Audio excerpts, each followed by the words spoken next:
पुंडलीकवरदा हरिविठ्ठल श्री ज्ञानदेव तुकाराम सद्गुरु समर्थ त्र्यंबकानंद महाराज की जय। माऊली ज्ञानेश्वर महाराज की जय। जगद्गुरु तुकाराम महाराज की जय। श्री गुरुदेव दत्त। काम्यकर्मी हे एक, सामर्थ्य आथी स्वाभाविक, म्हणोनी नको कौतुक मुमुक्षु येथ। दुसऱ्या श्लोकातली 6वी ओवी 106। काम्यकर्म त्याच्या ठिकाणी एक अशा प्रकारची शक्ती आहे की ते स्वाभाविकच बांधून टाकतं। कारण कामना ही बंधास कारण असते। जसं कर्म करायची सुरुवात होण्यास अगोदरपासून कामनेची उत्पत्ती होते आणि कर्म संपलं तरी त्यापासून त्या कर्माचा आपल्याला कसा कसा भोग आहे याविषयी परत त्या कामनेचेच खेळ असतात। सतत त्याचाच विषय अंतःकरणात राहतो। म्हणून मुमुक्षूने कौतुकाने सुद्धा काम्यकर्माकडे पाहू नये। ज्याला मोक्षाची इच्छा आहे त्यांनी कामनेच्या कर्मापासून दूर राहावं। किंबहुना पार्था ऐसे, जे काम्यकर्म गा असे ते त्यजिजे विष जैसे ओ कोनिया। तेव्हा जरी आपल्यापुढं काम्यकर्म आलं किंवा चुकून आपल्याकडून घडलं, कोणासाठी चाललं हे मुमुक्षूसाठी, तर मुमुक्षूकडून काम्यकर्म घडलं तर तिथं दाखवून दिलं की जसं काही खात असताना त्या अन्नामध्ये विष आहे हे आपल्याला जर कळलं तर आपण काय करावं, उलटी करून ते विष पोटातनं काढून टाकावं। म्हणजे काय होईल, विषबाधा आपल्याला होणार नाही। तसं काम्यकर्म घडलं तरी पटकन त्याच्यातून मुक्त व्हावं। मग तया त्यागा ते जगी, संन्यासू ऐसिया भंगी, बोलिले अंतरंगी सर्वद्रष्टा। आता एकंदरीत काय आहे की अशा काम्यकर्माचा त्याग करणं म्हणजेच त्याचं नाव संन्यास। तेव्हा भगवंतानीच हे सांगितलं आहे। संन्यासाची व्याख्या कशी केली तर जे सकाम कर्म आहे म्हणा किंवा काम्य कर्म आहे हे काढूनच टाकावं। जसं मागच्या ह्याच्यात झालं, निपटवणी काढून, निपटवणी कर्मसांडीजे हे बाजूलाच सगळं काढून टाकायचं। म्हणजेच काय आहे की काम्यकर्मापासून दूर राहायचं, त्याचा संन्यास घ्यायचा। हे आता काय केलं, अंतरंगातलं बोलणं भगवंतानी केलं। हे काम्यकर्म सांडणे, ते कामने तेची उपडणे, धन त्यागे दवडणे भय जैसे। त्याचप्रमाणे काम्यकर्म सांडायचं, सोडून द्यायचं म्हणजे काय तर कामना सोडून द्यायची। कामना काय आहे, कामनाच मुळात परमात्म्याच्या दर्शनाला आड येणारी। नेहमीच जर काही असेल तर कामनेनंच आपल्याला परमात्मा दर्शन घडू दिलं नाही। त्याच्याकरता नेहमी कामना असेल त्या कामनेचं उपशमन करावं तरच अंतःकरण शुद्ध राहतं। म्हणून कामनेला बाजूला करण्याकरता काय केलं तर उदाहरण दिलं। जसं आपल्याजवळ धनच नसेल तर भय कशाचं आहे। धन जवळ असलं तरच भय असतं आणि जर भयच नको असेल तर धन त्याग करणं ठीक आहे। आणि सोम सूर्य ग्रहणे येवोनी करविती पार्वणे, का माता पितर मरणे अंकित जे दिवस। आता काय आहे, काही थोडंसं वेगळा मुद्दा सांगायचा आहे की जे चंद्रग्रहण सूर्यग्रहण असतं त्या ग्रहणामध्ये पर्वकाळ असतात। याच्यातल्या काय आहे की सूर्यग्रहण किंवा चंद्रग्रहण सुरू झालं, आता चंद्रग्रहणापेक्षा सूर्यग्रहणाला जरा अधिक महत्त्व दिलं जातं। चंद्रग्रहण हे काय आहे की रात्रीच्या प्रहरात असतं, त्यामुळं तितकी शुद्धी त्याला नाही जितकी सूर्यग्रहणाला आहे. तर त्यावेळेस जे काही मंत्रपठण असतं की ज्या मंत्राचा तुम्हाला कशासाठी तरी उपयोग करून घ्यायचा आहे, ते मंत्र पाण्यात उभं राहून त्याचं पुरश्चरण करायचं असतं. हा एक पर्वकाळाचा भाग आहे. आणि जेव्हा ग्रहण सुटतं तेव्हा मग कोणी जे काही मागायला येतील त्याला कपडे द्यावे, धान्य द्यावं, अन्न द्यावं, हे जे काही देणं आहे हे दान असतंच. हे कधी असतं तर ह्याही पर्वकाळात, ग्रहण सुटल्यानंतरचा जो पर्वकाळ आहे त्यावेळेस. दुसरं सांगितलं, आई वडील ज्या तिथीला गेलेले आहेत ती श्राद्ध तिथी असते. त्या श्राद्ध तिथीला सुद्धा काही अन्नदान करावं, काही 4 माणसं 10 माणसं जेवायला घालावीत, काही ना काहीतरी त्यावेळेस जे असतं. आणि त्याचे अन्नपदार्थ ठरलेलेच असतात. ते ठरलेल्या अन्नपदार्थाचं जेवण सगळ्यांना देणं हे अन्नदान असतं.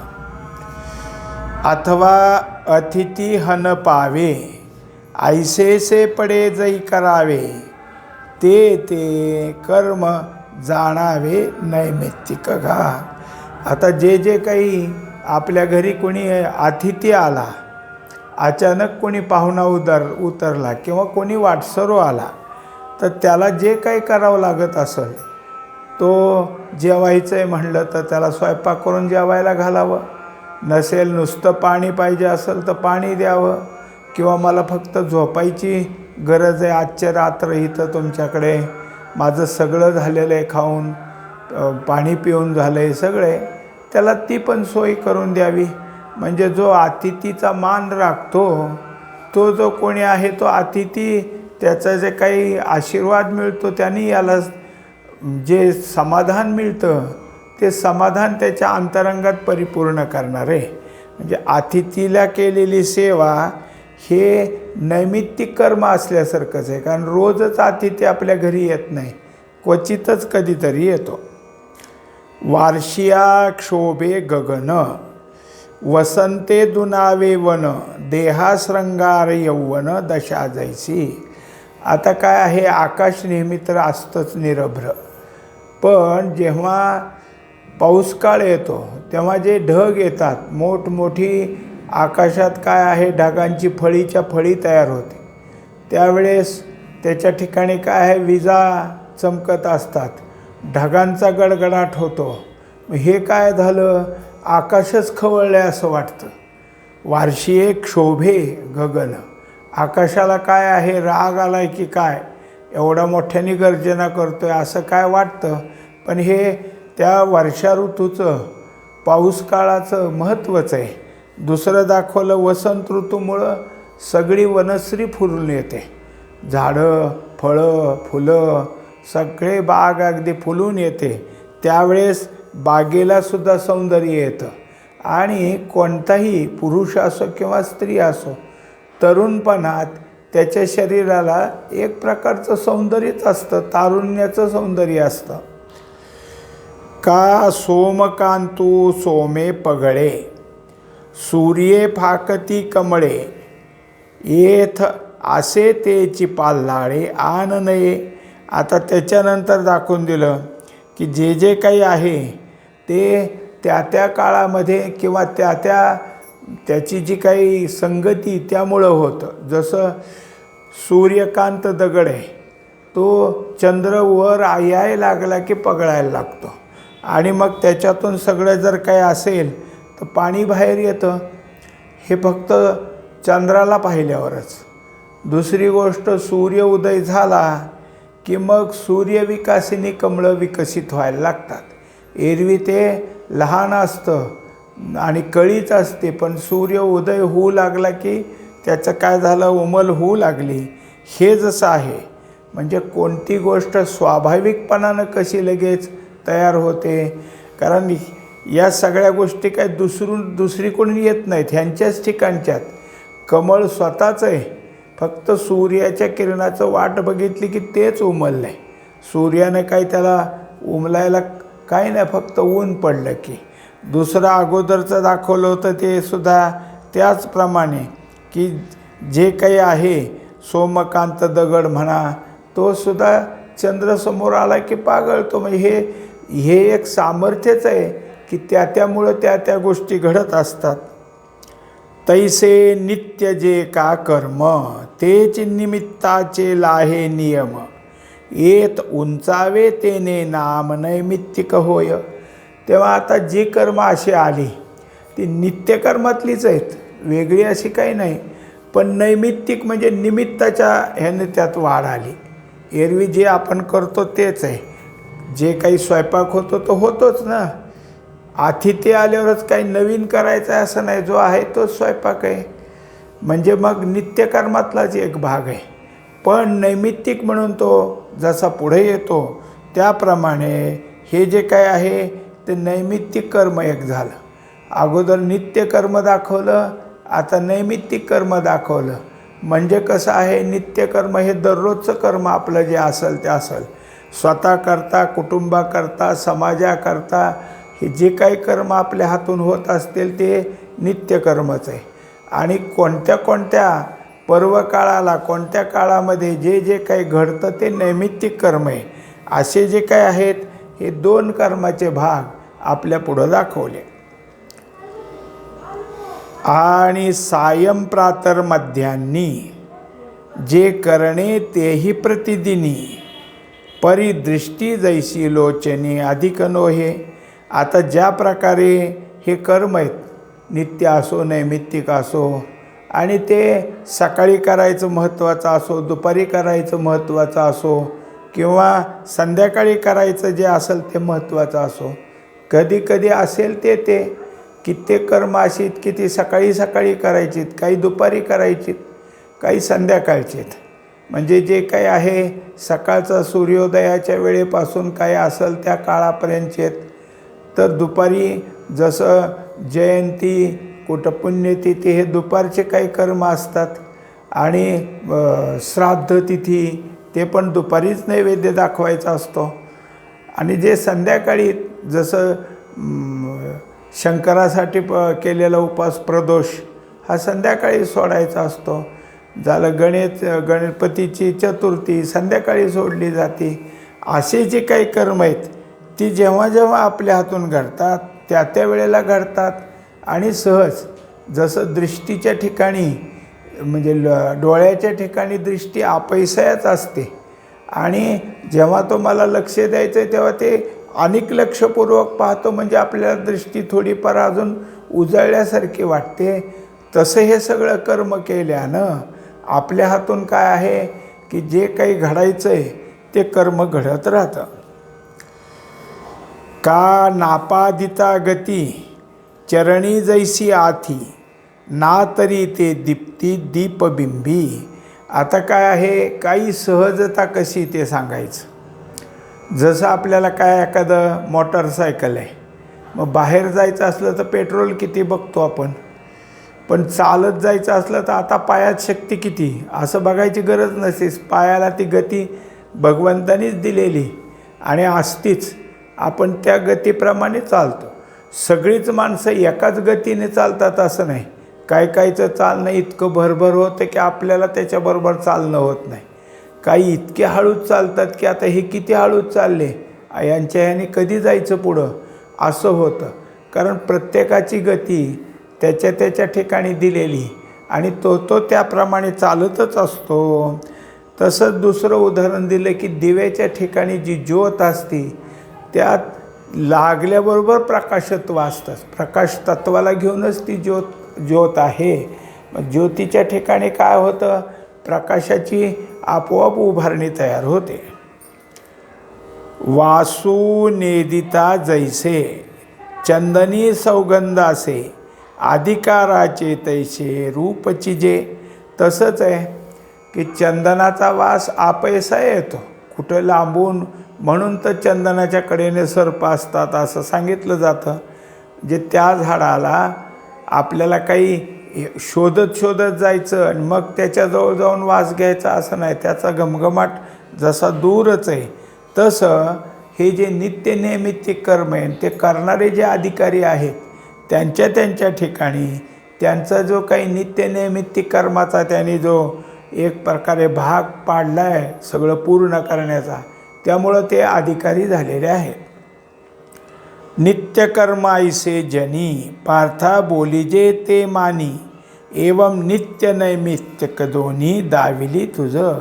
तेव्हा आता नैमित्तिक दाखवली आणि जे सकाळ दुपार संध्याकाळ करावीच लागतेत ती आपल्या ठिकाणी गतीप्रमाणे असतात अशी जी काय उदाहरणं दिली ती नित्यकर्म सांगितली. असं नित्य आणि नैमित्तिक हे दोन कर्म आपल्या पुढं दाखवली. हेच नित्य नैमित्तिक अनुष्ठेय आवश्यक म्हणून म्हणो पाहती एक वांज ययाते. तेव्हा हे जे काही आहे याला काय आहे, नित्य आणि नैमित्तिक असं जे काही म्हणायचं आहे ते फक्त कसं आहे, अनुष्ठेय, त्याचं अनुष्ठान केलं पाहिजे.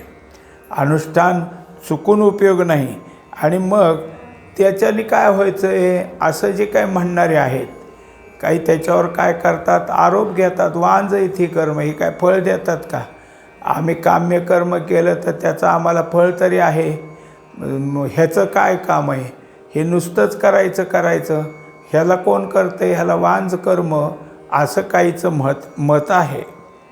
परिभोजनी जैसे होये तृप्तीला हे भूक जाये, तैसे नित्य नैमित्तिके आहे सर्वांगी फळं.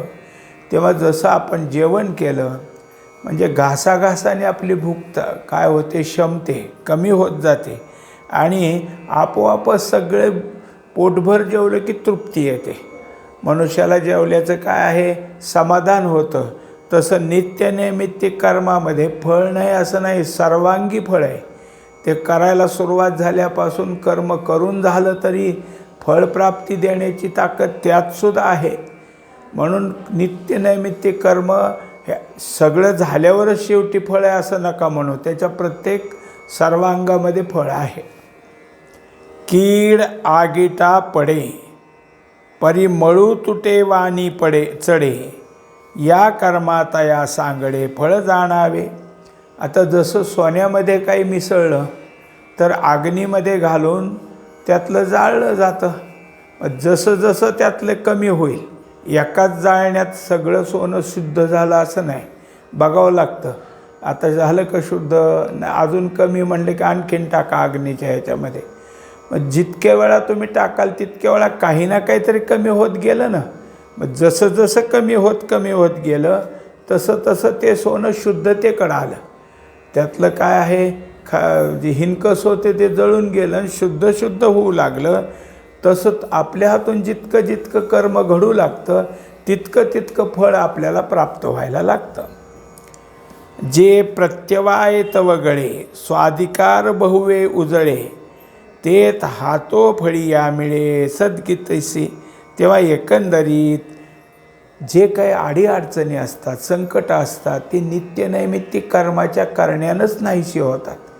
आपण जे नैमित्तिक कर्म किंवा नित्यकर्म करतो त्याने आपल्या ठिकाणी एक अधिकार तयार होतो आणि मग आपण सद्गतीला जाण्याच्यात काय आहे की सहज हातोहाती प्राप्त होते. अशा तऱ्हेची सद्गती प्राप्त होण्याकरता हे नित्य नैमित्तिक कर्म आपल्याला काय अधिकारीच बनवतं.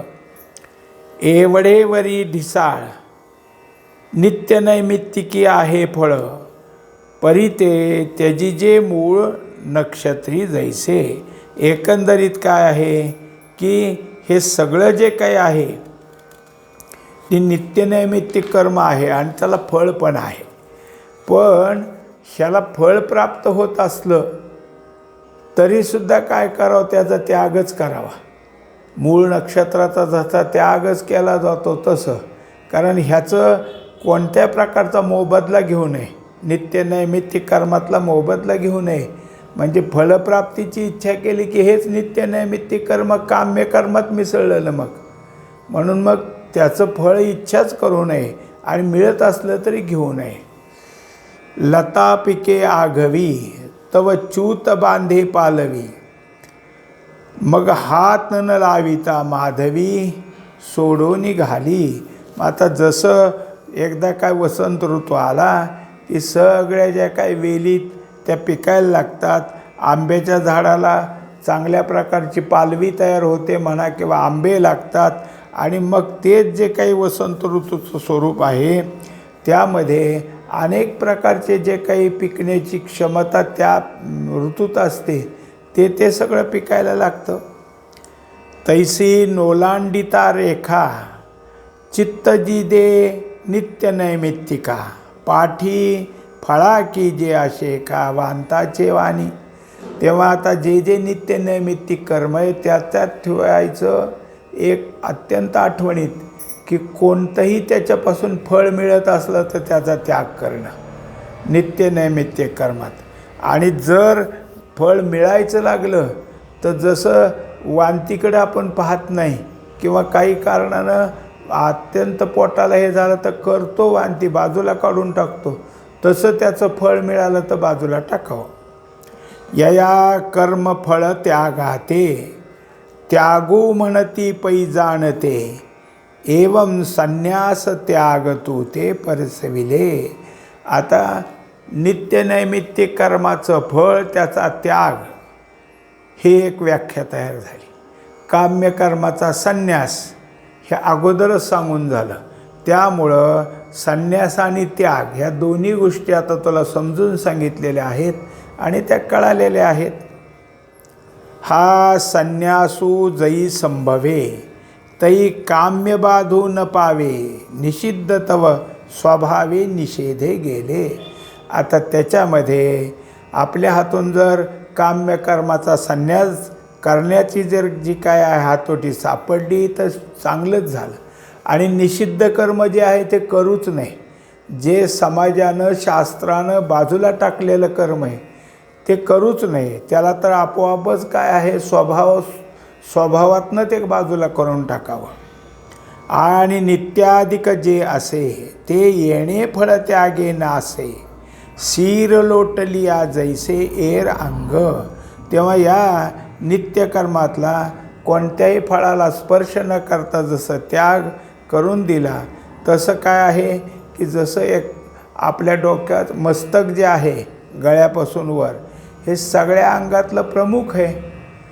ते जर काय आहे आपल्याकडून जर नसेल तर ते खालच्या धडाला काय उपयोग आहे. मग सस्य फळ पाकात तैसे निमालिया कर्मजात आत्मज्ञान गिवसित आपैसे. तेव्हा एकंदरीत जे फळ आपल्यापुढं प्राप्त होणार आहे ते आता जसं एखादा शेतकरी आणि त्याच्या शेतीमध्ये त्याने पीक पेरलं चांगलं आलं तर उगीच जाणार येणारे किती होईल मग इतकं होईल का इतकं तर पक्कच होईल उगीच म्हणत असतात. पण याला जर ते फळ म्हणून जर ते आगायचं असेल तर सोपं आहे. काय देव देईल ती म्हणजे त्याच्यात त्यांनी 4 झाले का 15 झाले हे देवाने दिले म्हणल्यावर अहंकाराचं फळ राहत नाही ना. ती देवाची कृपा म्हणून प्राप्त झालं. असं जर सतत आपल्या हातून संन्यास आणि त्याग ह्या 2 गोष्टी जर होऊ लागल्या तर मात्र आपण आत्मज्ञानाचे अधिकारी झालो. आयसिया निगुती दोन्ही त्याग संन्यास अनुष्ठानी पडले गा आत्मज्ञानी बांधती पाटू.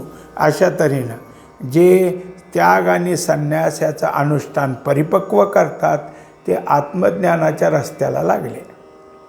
ना तरी हे निगुती चुके मग त्यागू की जे हात तुके तई काही न त्याजे अधिके गोवीची चढे. आता जर हे चुकलं तुमचं वर्म आणि मग एखाद्या वेळेस काय आहे की त्यागही हातातनं चुकला किंवा केला तरी काहीतरी तुम्हाला गुंता पडेल किंवा बांधायला कारण तयार होईल. जे औषध व्याधी अनोळख ते घेतलिया परते विख का अन्न न मानिता भूक न मारी काय. आता जर काय होईल की औषध आहे घरात पण हे कशावरचं औषध आहे कोणत्या आजारावरचं औषध आहे हे आणताना आणलं ठेवलं घरात. आता काही त्याला दुसरं काहीतरी झालं तर म्हणलं काय कोणतं तरी औषधच आहे की घेतलं म्हणून काय होतं आहे पण ते औषध नाही ते विष होईल. कारण ज्याच्यासाठी ते असतं तिथंच ते घ्यावं लागतं, त्याच रोगाचं ते निवारण आहे. दुसरा आजार आहे तुम्ही ते औषध घेतलं तर ते तिथं उपयोगी पडत नाही. तसंच भूक लागली नाही तरी अन्न खात राहिला तर ते मारक ठरल. म्हणून त्याज्य जे नोहे ते तर त्यागा ते न सुवावे, त्याज्या लागी नोहावे लोभा पर. आता जे काही त्याज्य तिथं मी काय आहे संन्यास नाही त्याग करीन असं नाही. म्हणून त्याज्य सांगितलेल्या गोष्टीचा लोभ धरू नये. चुकलिया त्यागाचे वेजे, केला सर्व त्यागूही होय ओझे. न देखती सर्वत्र झुंजे वीतरागते. आता कसा त्याग करावा हे चुकलं आणि मग म्हणतो दिवसभर केला त्याचा मी त्याग केला, पण ती ज्या त्या वेळेला व्हायला पाहिजे आता तो मनापासून तो झाला नाही. आणि नुसतंच समर्पण केल्यानं तो काय होईल, तुमच्या ठिकाणी ओझं तयार होईल. त्यांनी तुमचं वैराग्य पक्क झालं असं होत नाही. पुंडलिक वरदारी विठ्ठल श्री ज्ञानदेव तुकाराम. सद्गुरु समर्थ त्र्यंबकानंद महाराज की जय. माऊली ज्ञानेश्वर महाराज की जय. जगद्गुरु तुकाराम महाराज की जय. श्री गुरुदेव दत्त.